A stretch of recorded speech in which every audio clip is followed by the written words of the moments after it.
Hi everybody, this is a video overview of this knife, and this knife is the Canal Street Cutlery boy's knife in gold G10. This knife is in the Barlow shape, and so the boy's knife idea is that it's a smaller traditional style knife, and here Canal Street Cutlery chose to use the Barlow pattern. It has many of the features of a normal Barlow. It has a clip point blade, it has the rounded handle. The one thing that it's missing is that extra long bolster. And the original purpose of that extra long bolster was to strengthen or bolster the pivot. And at the time when Barlows were originally made, one of the oldest patterns, one of the older traditional knife patterns, they really needed that extra steel to sort of solidify this pivot pen. But as technology has gotten better, we no longer need that extra long bolster. So it's only on the knife now as a nod to tradition. Canal Street Cutlery chose not to include it, and I think that's probably a wise decision. This is my second Canal Street Cutlery knife. My first Canal Street Cutlery knife was also this knife, but it was in rustic stag, and the stag turned out to be too rustic. The knife ended up being about that wide, and I did not feel like that was it was not a good knife to carry. It just did not sit well in the pocket. It felt weird in the hand. It was too rustic. This knife, however, runs gold G10, and the blade is 440C. The gold G10 is spectacular. As you can see, it is like a very, very bright yellow, but you can also see here, you can see through it, it's not just a bright yellow, it's sort of a translucent yellow. And so the effect is really stunning, especially in person. It's hard to pick up on it. I mean, you can kind of see it here, but man, is it incredible in person. Overall, I'm very, very pleased with this knife. I bought a lot of Barlows here recently. I bought two from Northwood Knives, and I bought another from A.G. Russell. And the Northwoods Knives ones, they looked really nice, but the fit and finish was not very good. I bought two, and both of them did not have very good fit and finish. By comparison, the fit and finish on this Canal Street is exemplary. I mean, you can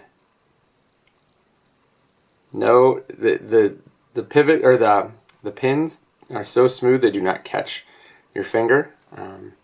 The shield is excellent. The shield is very nicely made, and it's flush with the handle scale.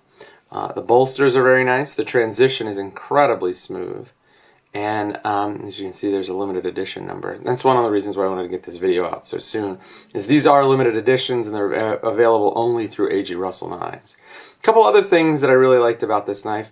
The fit and finish on the back is very nice. There's no sort of burrs or little pokey parts like there were on the Northwoods Knives. Those are easy enough to get rid of. I just took a strop and took them away right away. But here we don't have to worry about any of that. The other thing that's really interesting about this knife, unlike most Barlows, is it has a very reduced rear pivot. The exposed tang, not the exposed pivot.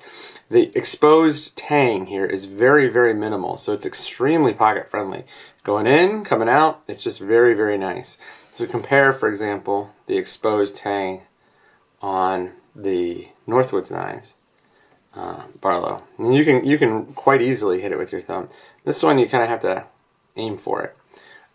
And the other thing that I really like about this knife, which is the same as on the Northwoods Knives, is unlike the Tom's Choice Barlow, the clip point is not a snag point. They've rounded this off just like they did on the Northwoods Knives. The knife is significantly thinner than the Northwoods Knives Barlow. And it's a little bit smaller. It's probably, I don't know, 10% smaller. But, you know, obviously, the blade is much longer because if it's 10% smaller closed up, it's going to be, there you go. So it's a significantly bigger blade on the Northwoods Knives Barlow. This is probably like 2 5/8 inches, and this is 2 3/8 inches. So you're giving up a little bit of blade length. Overall, I have to say that the finish on this knife has been incredible. I mean, you can see that it has like a mirror polish on the blade, has a mirror polish on the bolster. The liners are really nice. The centering is spectacular, and the grind is very, very good.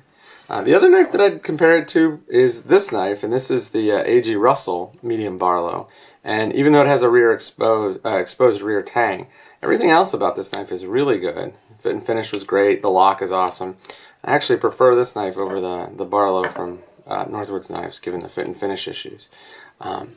This was not expensive. This was $95. So if you're looking for a really top shelf traditional knife, one that's small enough to carry every day, one that has a single blade, this is an awesome knife, the Canal Street Cutlery boy's knife. And I'll go more into the history of Canal Street Cutlery in the review of this knife. So stay tuned for the review, and thanks for watching.